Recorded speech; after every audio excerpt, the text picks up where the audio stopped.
नमस्कार दोस्तों, आज हम बात करने वाले हैं पंचलाइट की कहानी की, जो कि ये 12 के एग्जाम में बहुत आ जाए। और क्लास 12 का सिलेबस है। इसका सारांश पूछता है, 8 या 5 नंबर का पूछता है। और ये बहुत अच्छी कहानी है, आप लोग सुनेंगे तो आपको लोग को बहुत अच्छी लगेगी। तो चलिए आप लोग को हम सुनाएंगे कहानी को। दोस्तों देखिए, ऐसे ही पूछेगा कि पंचलाइट कहानी का उद्देश्य लिखिए, और या तो पूछ लेगा पंचलाइट कहानी के कथन की विवेचना कीजिए। तो दोस्तों चलिए हम आपको सुनाते हैं पंचलाइट कहानी की सारांश, जो कि ये फरीश्वर नाथ रेणु द्वारा लिखा गया है। तो आप चलिए हम आपको सुनाते हैं। तो पंचलाइट कहानी में एक महतो समाज की टोली रहती है, जो कि वो दंड और जुर्माने के पैसे से एक मेट्रोमैक्स मतलब लालटेन खरीदने जाती है।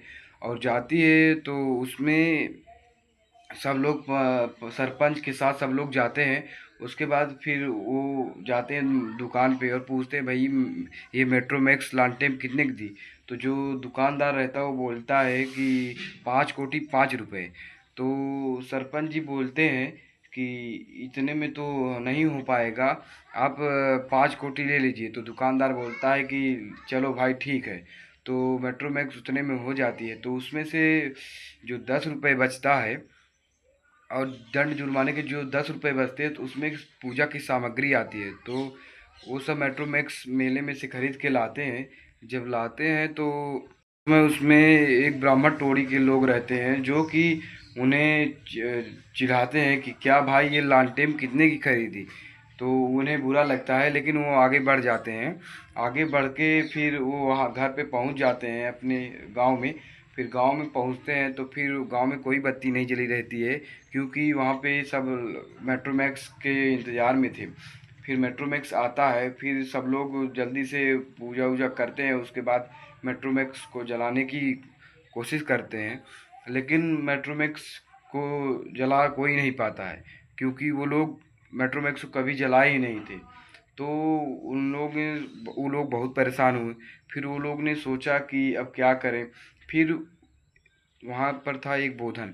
बोधन क्या करता था कि जो एक गुलरी काकी थी, गुलरी काकी की बेटी को बहुत मतलब ताड़ता था, परेशान करता था। उसे देखकर वो गाना गाता था कि हम तुमसे प्यार करते हैं सनम।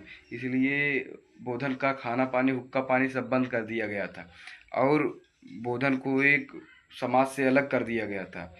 लेकिन खैर, अब तो मेट्रोमैक्स जलाना कोई नहीं जानता था। अब गुलरी काकी की एक बेटी थी मुनरी, जो कि बोधन से प्यार करती थी। वो बोधन से बताई कि गांव वालों से बताई कि बोधन मेट्रोमैक्स को जलाना जानता है। तब फिर गांव वालों ने गए, और फिर गुलरी काकी गई। फिर गांव वालों ने कहा, गुलरी काकी आप जाइए, बोधन को मना के लाइए। लेकिन बोधन आया नहीं। फिर गुलरी काकी गई, फिर उसको मना के लाई, लेकिन तब बोधन आया। और उसके बाद में मेट्रोमैक्स को जलाने की कोशिश किया।